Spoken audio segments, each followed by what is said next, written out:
மலை நெல்லிக்காய் ரசம் உடம்புக்கு ரொம்ப ஹெல்த்தியான இந்த நெல்லிக்காய் ரசத்தை எப்படி செய்யறதுன்னு பார்க்கலாம் வாங்க. இதுக்கு முதல்ல மசாலா அரைச்சி ரெடி பண்ணிடலாம். மிக்ஸி ஜாரில் மிளகு, சீரகம், பூண்டு, வரமிளகாய், பச்சை மிளகாய் போட்டு கொரப்பாக அரைச்சி எடுத்துக்கலாம்.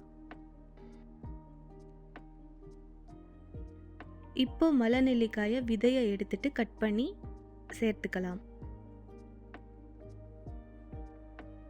ஒரு தக்காளியை கட் பண்ணி சேர்த்துக்கலாம். கொஞ்சமாக மஞ்சத்தூள் போடலாம். இதை மிக்சியில் கொரப்பாக அரைச்சி எடுத்துக்கலாம். ஒரு பேனில் எண்ணெய் விட்டு எண்ணெய் காஞ்சதும் கடுகு போட்டு பொரிய விடலாம்.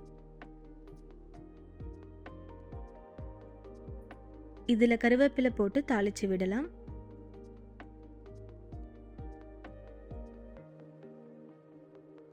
இப்போ அரைச்சி வச்ச நெல்லிக்காயை சேர்க்கலாம். மஞ்சள் நல்ல பச்சை வாசம் போகிற வரைக்கும் வதக்கலாம். தேவையான தண்ணீர் சேர்க்கலாம். ஒரு கை துவரம் பருப்பை குக்கரில் வேக விட்டு மசிச்சு எடுத்திருக்கேன். இதை நம்ம ரசத்தில் சேர்த்துடலாம். தேவையான உப்பு சேர்த்துக்கலாம்.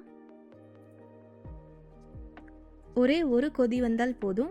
கொதி வந்ததும் அடுப்பை ஆஃப் பண்ணிடலாம். கொஞ்சமாக கொத்தமல்லி தூவி இறக்கிடலாம். அவ்வளவுதான், செம டேஸ்டான நெல்லிக்காய் ரசம் ரெடி. கண்டிப்பாக ட்ரை பண்ணி எப்படி இருக்குது சொல்லுங்கள். பிடிச்சிருந்தா லைக், சப்ஸ்கிரைப், ஷேர் பண்ணுங்கள்.